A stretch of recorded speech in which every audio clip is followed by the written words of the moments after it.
اللهم صل على محمد وعلى آل محمد كما صليت على إبراهيم وعلى آل إبراهيم إنك حميد مجيد. اللهم بارك على محمد وعلى آل محمد كما باركت على إبراهيم وعلى آل إبراهيم إنك حميد مجيد. نماز کی ادائیگی اسلام کی تعلیمات میں بہت ہی بنیادی حیثیت رکھتی ہے اور اس کی بار بار تاکید قرآن مجید میں آئی ہے. اس کی تفاصیل کا ذکر قرآن مجید میں بھی ہے اور نبی اکرم صلی اللہ علیہ وسلم کی احادیث میں بھی اس کا ذکر آتا ہے اور بڑی تفصیل کے ساتھ ہمارے لیے رہنمائی پیش کی گئی ہے کہ کس طرح نمازوں کو ادا کرنا چاہیے. احادیث کے بہت وسیع مجموعے ہیں جن میں نماز کے حوالے سے یہ ساری باتیں ذکر کی گئی ہیں.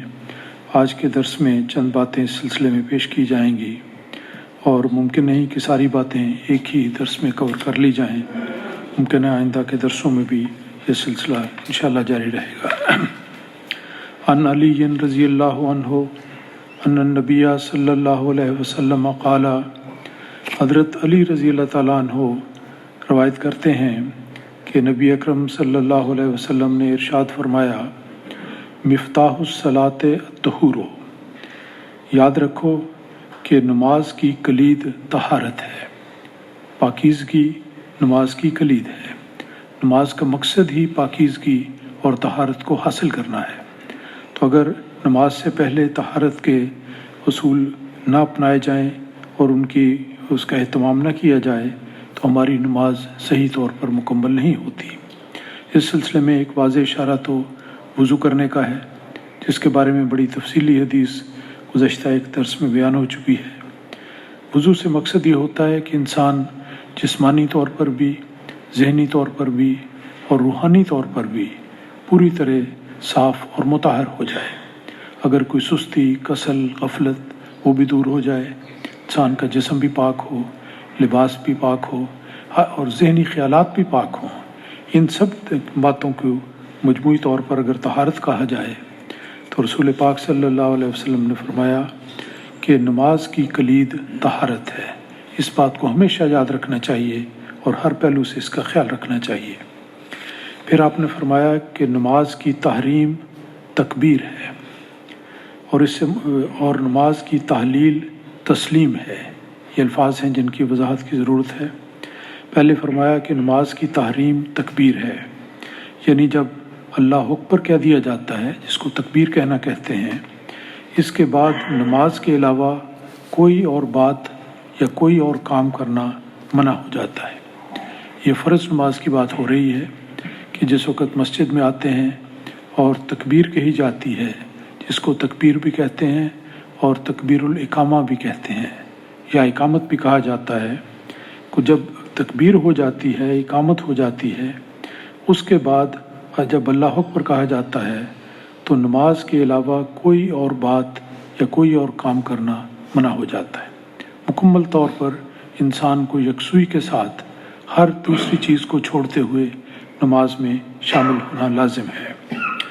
اور پھر دوسرا فرمایا کہ نماز کی تحلیل تسلیم ہے. تسلیم کہتے ہیں السلام علیکم کہنے کو. جب نماز ختم کرتے ہوئے دائیں طرف رخ موڑ کر السلام علیکم کہا جاتا ہے، پھر بائیں طرف رخ موڑ کر السلام علیکم کہا جاتا ہے، تو اس کو کہتے ہیں تسلیم. اور فرمایا کہ نماز کی تحلیل تسلیم ہے، یعنی جب سلام کہہ دیا جاتا ہے تو اس کے بعد وہ تمام کام جو اس سے پہلے منع تھے وہ جائز ہو جاتے ہیں. مثلا ادھر ادھر دیکھنا پہلے نماز میں منع ہوتا ہے، بعد میں آدمی دیکھ سکتا ہے. کوئی ضروری بات کرنے والی ہے جو پہلے نہیں کر سکتا، نماز میں شامل ہے، وہ اس وقت کر سکتا ہے. تو اس طرح اور بھی جو بھی زندگی کے معمولات ہیں، ایک مناسب انداز میں انسان وہ سارے بات اور کام کر سکتا ہے جو پہلے منع تھے. تو دیکھیں کہ کتنے 3 الفاظ نے بیان فرمائے، 3 باتوں کا ذکر فرمایا اور کتنی جامعیت کے ساتھ اس میں نماز کی اصل روح اور نماز کا جو تقدس ہے اس کو بیان کر دیا۔ اس کو میں دوبارہ ذکر کر دیتا ہوں کہ نماز کی کلید طہارت ہے، پاکیزگی ہے۔ دوسرے فرمایا نماز کی تحریم تکبیر ہے۔ جب اللہ اکبر کہہ دیا جاتا ہے، نماز کا آغاز ہو جاتا ہے، اس موقع پر نہ کوئی اور کام کرنا چاہیے اور نہ کوئی بات کرنی چاہیے، بلکہ نماز میں شامل ہونا چاہیے۔ اور جب تک نماز جاری ہے، ہر قسم کی گفتگو، ادھر ادھر دیکھنا، بات چیت کرنا، کوئی غیر ضروری حرکت کرنا، یہ سب منع ہے۔ لیکن جب سلام پھیر لیا جائے اور دونوں طرف سلام ہو جائے، پھر اس کے بعد جو باتیں پہلے منع تھیں وہ اس وقت جائز ہو جاتی ہیں۔ یہاں ضمناً یہ بھی یاد رہے کہ جب مثلاً ایک آدمی نماز میں دیر سے شامل ہو اور اس نے ابھی نماز مکمل کرنی ہے، تو جب تک دونوں طرف سلام پوری طرح نہیں کہہ دیا جاتا، امام کے پیچھے جب نماز پڑھتے ہیں تو دائیں طرف سلام کہتے ہیں، بائیں طرف کہتے ہیں، جب تک دونوں طرف سلام مکمل نہیں ہو جاتا، جس آدمی نے ابھی نماز مکمل کرنی ہے اسی طرح قاعدے میں بیٹھا رہے گا، اور جب دوسرا سلام مکمل ہو جائے پھر کھڑا ہو کر جتنی نماز اس کی رہ گئی ہے اس کو مکمل کرے گا۔ تو یہ بڑی جامع حدیث ہے جو میں نے سب سے پہلے بیان کی ہے۔ اس کے بعد ایک دوسری حدیث ہے جس میں حضرت عائشہ صدیقہ رضی اللہ تعالیٰ عنہ نے نبی پاک صلی اللہ علیہ وسلم کی نماز کے بارے میں وہ رہنمائی کی ہے جو بہت ہی بنیادی رہنمائی ہے۔ آپ کو اللہ تعالیٰ نے یہ شرف عطا فرمایا کہ حضرت صلی اللہ علیہ وسلم کی زوجیت میں آنے کے بعد آپ نے بہت قریب سے رسول اکرم صلی اللہ علیہ وسلم کی نمازوں کو اور سب حرکات و سکنات کو دیکھا، اور آپ کا امت پر بڑا احسان ہے کہ آپ نے ان باتوں کو بڑی ہی احتیاط کے ساتھ اور بڑی ذمہ داری کے ساتھ ہمیشہ کے لیے روایت کر کے محفوظ کر دیا۔ آئیے حضرت عائشہ صدیقہ رضی اللہ تعالیٰ عنہ کی زبانی معلوم کرتے ہیں کہ رسول پاک صلی اللہ علیہ وسلم کس طرح نماز ادا فرمایا کرتے تھے۔ یاد رہے کہ اس حدیث میں جو نماز کے موٹے موٹے ارکان ہیں ان کا ذکر کیا گیا ہے۔ تو آپ فرماتی ہیں کہ کانا رسول اللہ صلی اللہ علیہ وسلم یفتتح الصلاۃ بالتکبیر، کہ رسول اکرم صلی اللہ علیہ وسلم نماز کا آغاز تکبیر کے ذریعے کہتے تھے، جیسا بھی پہلے ذکر ہو چکا ہے۔ والقراءۃ بالحمد للہ رب العالمین، اور اس کے بعد الحمد للہ رب العالمین یعنی سورہ فاتحہ اس کا اشارہ ہے کہ اس کی قرات ہوتی تھی۔ سورۃ الفاتحہ کا پڑھنا لازم ہے، تو اس کی اللہ اکبر کے بعد یہ قرات کی جاتی ہے۔ وَكَانَ إِذَا رَفَعَ لَمْ يَرْفَعْ رَأْسَهُ، اور اس میں یہ ذکر ہے کہ جس وقت آپ رکوع کرتے تھے تو آپ اس وقت تک اپنے سر کو واپس نہیں اٹھاتے تھے۔ لم یرفع راسہ، تو اس میں آپ جس وقت تک آپ سر کو اوپر اٹھا کر رکھتے اور نہ جھکاتے، اور پیٹھ کے برابر ہموار رکھتے تھے۔ یہ الفاظ آپ نے بیان فرمائے ہیں کہ اذا رکع لم یرفع راسہ، تو وہ اپنے سر کو بہت زیادہ نہیں اٹھاتے تھے۔ بعض وقت ہوتا ہے کہ انسان اپنے سامنے دیکھنا شروع کر دیتا ہے، اور یا یہ ہدایت جو کی جاتی ہے صحیح ہدایت ہے کہ جب انسان نماز میں ہو تو اسے اپنی سجدہ گاہ پر نظر رکھنی چاہیے، نہ دائیں دیکھنا چاہیے نہ بائیں، اور نہ سجدہ گاہ سے آگے، کیونکہ سجدہ گاہ تک اس کی گویا ملکیت ہے، اس کی جگہ بن گئی ہے۔ تو جہاں اس نے آخر میں سجدہ کرنا ہے اس جگہ پر وہ اپنی نگاہ رکھتا ہے۔ لیکن رسول پاک صلی اللہ علیہ وسلم جب رکوع میں جاتے تو لم یرفع راسہ، اپنے سر کو زیادہ نہ اٹھایا کرتے تھے، جس جگہ نگاہ رکھنی ہے اسی جگہ نگاہ ہوتی تھی۔ ولم یصوب ہو، اور نہ ہی بہت زیادہ جھک جاتے تھے۔ بہت زیادہ جھک جانا اور ادھر ادھر انسان کی توجہ ہو جاتی ہے، تو یہ بات بھی درست نہیں ہے۔ ولیکن بین ذالک، بلکہ اس کے درمیان آپ کا رکوع اس حالت میں ہوتا تھا۔ تو دوبارہ میں ذکر کرتا ہوں کہ جب رکوع کرتے تو نہ سر کو اوپر اٹھا کر رکھتے اور نہ جھکاتے، جو بہت زیادہ جھکانا ہے یہ بھی منع ہے، بلکہ پیٹھ کے برابر کمر کو ہموار رکھتے۔ اور اس کے بعد فرمایا وَكَانَ إِذَا رَكَعَ، یہ الفاظ آ چکے ہیں، وَكَانَ إِذَا رَفَعَ رَأْسَهُ مِنَ الرُّكُوعِ لم یسجد حتی یستوی قائمن، اور جب آپ اپنے سر کو اٹھاتے رکوع کرنے کے بعد تو اس وقت تک سجدے کی حالت میں نہ جاتے جب تک آپ سیدھے کھڑے نہیں ہو جاتے۔ یہ ایک بات بھی بڑی ہم سمجھنے والی ہے کہ رکوع ہر ایک رکن نماز کا اس طرح ادا ہونا چاہیے کہ الگ الگ پوری طرح محسوس ہو اور معلوم ہو اور اس کی ادائیگی مکمل کی جائے۔ تو یہاں دیکھیں آپ نے مثال دی ہے کہ جب آپ رکوع کے بعد اپنا سر اٹھاتے تو لم یسجد حتی یستوی قائمن، جب تک آپ سیدھے کھڑے نہیں ہو جاتے تھے آپ آگے سجدے میں نہیں جاتے تھے۔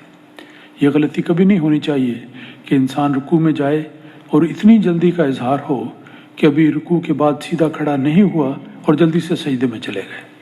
تو یہ دیکھیں رسول پاک صلی اللہ علیہ وسلم کا یہ نمونہ حضرت ام المومنین نے کس وضاحت کے ساتھ بیان فرمایا۔ کانا اذا رفع راسہ من الرکوع لم یسجد حتی یستوی قائما، جب پورے سیدھے کھڑے ہو جاتے تھے آرام کے ساتھ، اور اس کے ساتھ ساتھ جو دعائیں ہیں وہ پڑھی جاتی ہیں، اس کے بعد سجدے میں جاتے تھے۔